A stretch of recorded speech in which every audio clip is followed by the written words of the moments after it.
A number of archaeological excavations at the Temple Mount, a celebrated and contentious religious site in the Old City of Jerusalem, have taken place over the last 150 years. The first were undertaken by the British Royal Engineers in the 1870s. Since Israel took control of the Old City in 1967, archaeological excavations in the vicinity of the mount have been undertaken by Israel and the WAQF.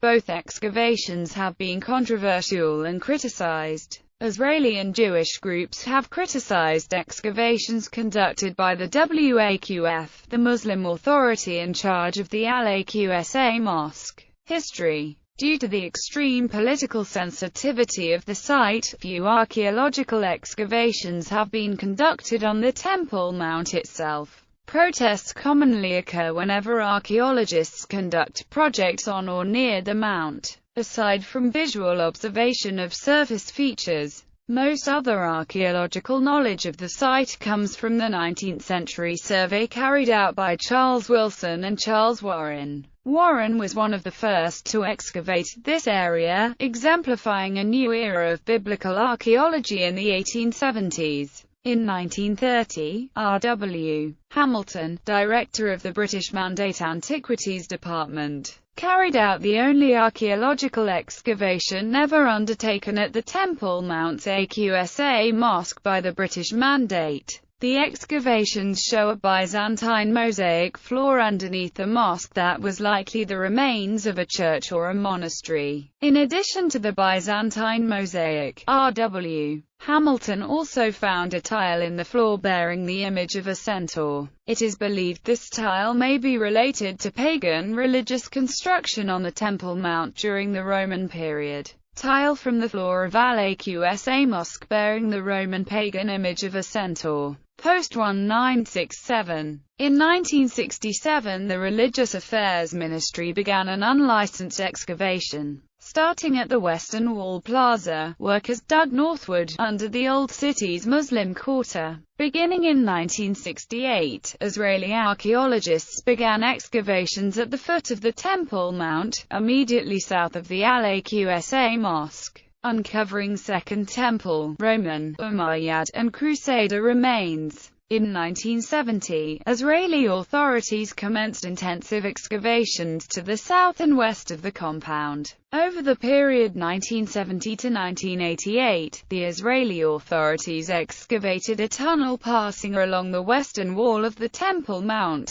northwards from the prayer plaza of the Western Wall, that became known as the Western Wall Tunnel. They sometimes used mechanical excavators under the supervision of archaeologists. Palestinians claim that both of these have caused cracks and structural weakening of the buildings in the Muslim quarter of the city above. Israelis confirmed this danger. The Muslim authorities were concerned about the ministry tunnel along the Temple Mount wall, and not without cause. Two incidents during the Mazar dig along the southern wall had sounded alarm bells. Technion engineers had already measured a slight movement in part of the southern wall during the excavations. There was no penetration of the mount itself or danger to holy places. But midway in the tunnel's progress, large cracks appeared in one of the residential buildings in the Muslim Quarter, 12 meters above the excavation. The dig was halted until steel buttresses secured the building. In an article published in the Egyptian Al-Ahram Weekly in 2007, Palestinian journalist Khaled Amera listed Israeli encroachments on the Al-Aqsa Mosque. In 1977, digging continued and a large ancient tunnel was opened below the women's prayer area. A further tunnel was unearthed under the mosque, going from east to west, in 1979. In addition, in March 1984, the Archaeological Department of the Israeli Ministry of Religious Affairs dug a tunnel near the western portion of the mosque, endangering the Islamic Majlis, or council building. Israeli archaeologist Israel Finkelstein, however, asserts that Palestinian accusations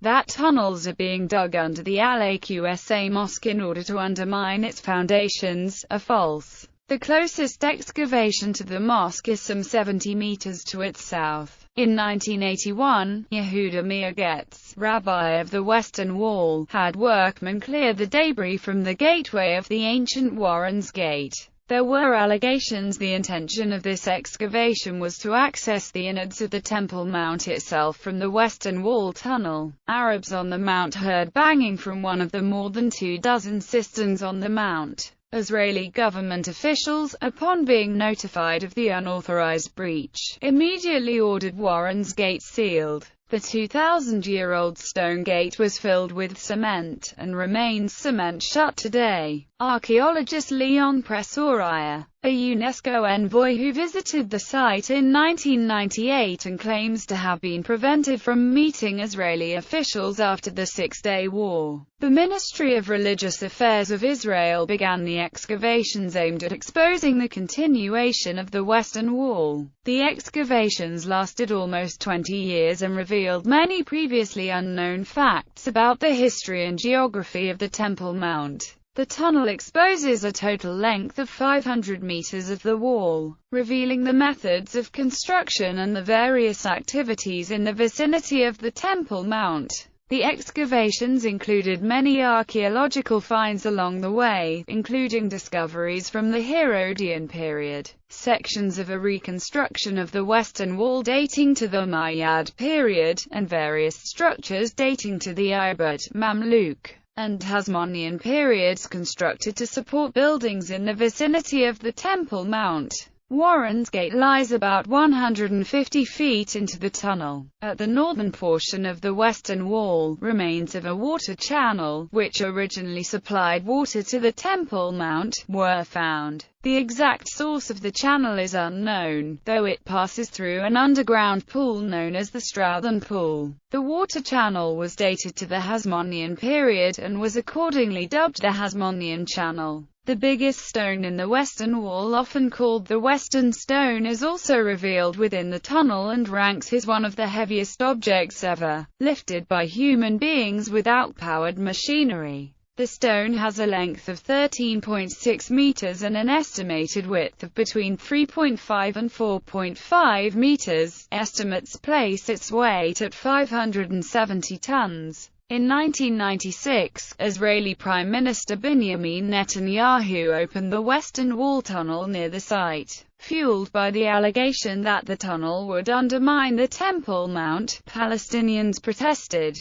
Consequently, gun battles in the West Bank and Gaza Strip killed 54 Palestinians and 14 Israeli soldiers. Construction at Solomon's Stables. In 1996, the WAQF began unauthorized construction in the structures known since Crusader times as Solomon's Stables, and in the eastern Hulda Gate passageway, allowed the area to be opened as a prayer space called the Marwani Musalla, capable of accommodating 7,000 individuals. In 1997, the western Hulda Gate passageway was converted into another mosque. According to the New York Times, an emergency exit had been urged upon the WAQF by the Israeli police. In 1999, the WAQF agreed on its necessity, which was also acknowledged by the Israel Antiquities Authority. But the IAA criticized the WAQF's use of bulldozers, and said that salvation archaeology needed to be performed first. Gabriel Barkay, an Israeli professor, said the construction demolished structures dating to the 12th century Crusades, and went on without archaeological supervision. He said the construction used ancient stones from early Jewish buildings and used them to make modern ones. Israel Finkelstein has described the project as the greatest devastation to have recently been inflicted on Jerusalem's archaeological heritage.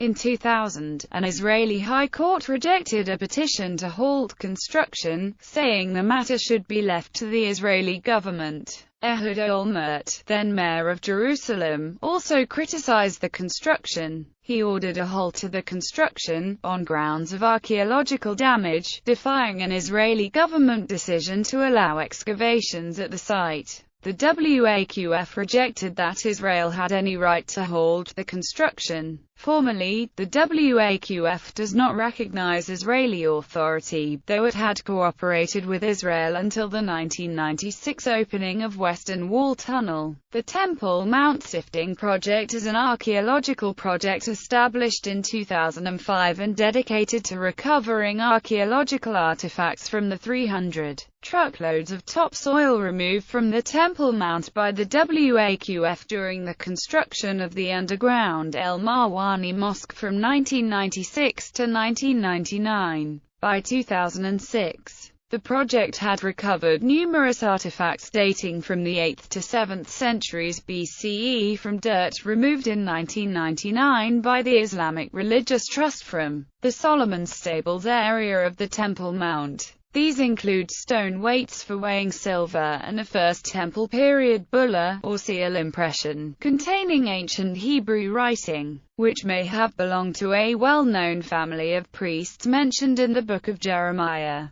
2000s. In autumn 2002, a bulge of about 70 centimeters was reported in the southern retaining wall part of the Temple Mount. It was feared that part of the wall might seriously deteriorate or even collapse. The WAQF would not permit detailed Israeli inspection but came to an agreement with Israel that led to a team of Jordanian engineers inspecting the wall in October. They recommended repair work that involved replacing or resetting most of the stones in the affected area, which covers 2,000 square feet and is located 25 feet from the top of the wall. Repairs were completed before January 2004. The restoration of 250 square meters of wall cost 100,000 Jordanian dinars. On February 11, 2004, the eastern wall of the Temple Mount was damaged by an earthquake. The damage threatens to topple sections of the wall into the area known as Solomon's Stables. It is believed that on February 14, 2004, days after the earthquake, a winter storm destroyed the stone walkway leading from the Western Wall Plaza to the Mufrabi Gate on the Temple Mount.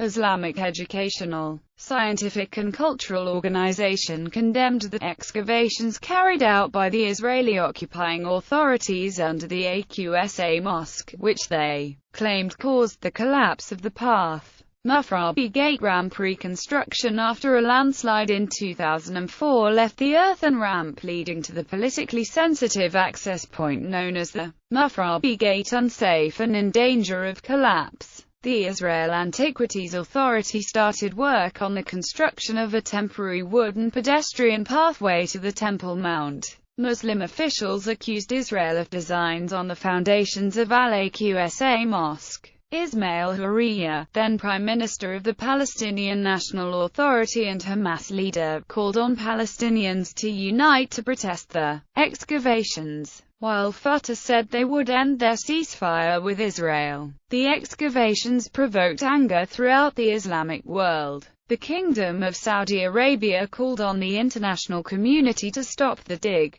Israel's actions violate the mosque's sacred nature and risk destroying its religious and Islamic features. Syria condemned Israel's excavations, saying they pose a threat against the Islamic and Christian holy sites in Jerusalem. Malaysia condemned Israel for the excavation work surrounding, beneath the Al-Aqsa Mosque and for willfully destroying religious, cultural and heritage sites. King Abdullah II of Jordan strongly condemned the Israeli actions against worshippers at Al-Aqsa Mosque, stressing that Jordan would continue its contacts with the Arab and Islamic worlds and the international community to halt Israel's excavation work in the area. The Secretary-General of the 57-member Organization of the Islamic Conference, Ahmed Nassanoglu, expressed his anguish and dismay at the world's silence on Israel's blatant moves to Judaize Jerusalem and change the holy city's historic character. He said, the excavation work being carried out by Israel constituted the gravest threat ever to one of Islam's three holiest mosques. Israel denied all charges,